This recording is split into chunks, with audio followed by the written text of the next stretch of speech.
एक गांव में एक सेठ जी राम प्रसाद अपनी पत्नी दुर्गावती के साथ रहते थे। उनके 2 बेटे थे, बड़ा बेटा दुर्जन सिंह और छोटा बेटा सज्जन सिंह। दोनों की पत्नियां सपना और कविता थीं। एक दिन दुर्गावती घर में बैठी थी, तभी उनकी बड़ी बहू सपना उनके पास आती है। माँ जी, मैंने आपसे कहा था ना, देवर जी का विवाह मेरी बहन से करा दो। मेरे पिताजी आपको बहुत धन देते, लेकिन आपने उसका विवाह गरीब के घर में कर दिया। वहाँ से कुछ भी नहीं मिला। अब जो होना था वो हो गया। तेरे ससुर जी नहीं माने, मैं क्या करती। पर तू ये सब क्यों कह रही है? माँ जी, अब हरियाली दी जाने वाली है। मैं अपने घर जाऊंगी। वहाँ से देखना मेरी माँ कितना सामान भेजती है, और देखना कविता कैसे खाली हाथ वापस आती है। उसके पिता नहीं है, माँ घरों में मजदूरी करती है, वे भिखारी क्या देंगे। कविता दूसरे कमरे में ये सब सुनकर रोने लगती है और भगवान भोलेनाथ के चरणों में बैठ जाती है। बाबा, आपने मेरे पिता को अपने पास बुला लिया। अब मेरा कोई भाई भी नहीं जो मुझे हरियाली तीज पर लेने आए। माँ बेचारी कहाँ से उपहार देगी? वह तो अपनी गुजर बसर बड़ी मुश्किल से करती है। एक दिन दुर्गावती बाहर से घर आई। कविता, तुम्हें पता है हरियाली तीज पर व्रत करना है और अपने घर भी जाते हैं। माँ जी, मैं व्रत तो कर लूंगी, लेकिन अपने घर नहीं जा सकती।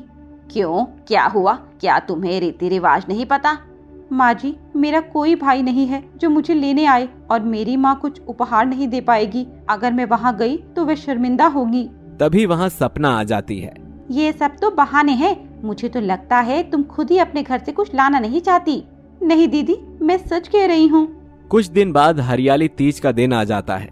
सपना और कविता सुबह भगवान भोलेनाथ और माँ पार्वती की पूजा करते हैं। उसी समय सपना का भाई आ जाता है। बहन चलो, मैं तुम्हें लेने आया हूँ। हाँ हाँ भाई, अभी चलती हूँ। कुछ देर बाद सपना अपने भाई के साथ चली जाती है। कविता का मन बहुत उदास था। वो भोले बाबा के सामने बैठकर रोने लगती है। कुछ समय बाद दरवाजे पर दस्तक होती है। कविता दरवाजा खोलती है। एक नवयुवक घर के अंदर आ जाता है। आप कौन हैं? किससे मिलना है? बहन, मैं तुम्हारा भाई हूँ। तुम्हारी माँ मेरे पिताजी की मुंह बोली बहन है। काफी साल पहले हम यहाँ से चले गए थे, तब तुम बहुत छोटी थी। मैं कल ही आया हूँ। तुम्हारी माँ ने मुझे तुम्हें लेने भेजा है, चलो। लेकिन मैं तो आपको नहीं जानती, फिर मैं आपके साथ कैसे चलूं? हाँ, तुम्हारी माँ ने कहा था कि तुम मुझे नहीं पहचानोगी, इसीलिए उन्होंने तुम्हारे लिए ये चिट्ठी दी है। ये कहकर युवक ने वो चिट्ठी कविता को दे दी। कविता ने चिट्ठी पढ़ी और वो खुशी खुशी तैयार हो गई।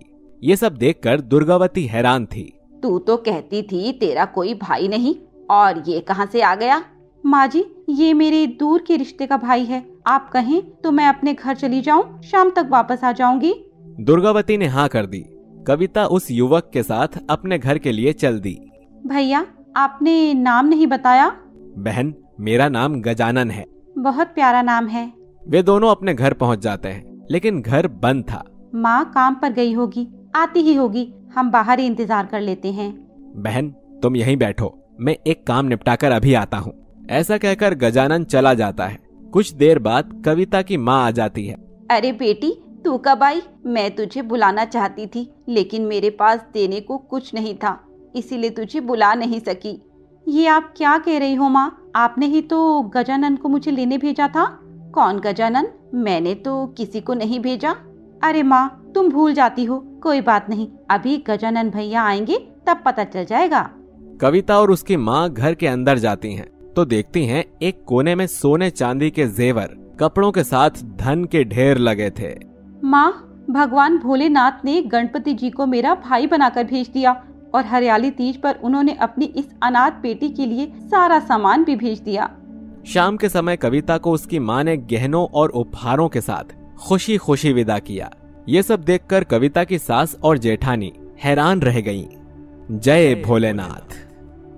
मित्रों, आपको ये कहानी कैसी लगी हमें कमेंट बॉक्स में बताएं।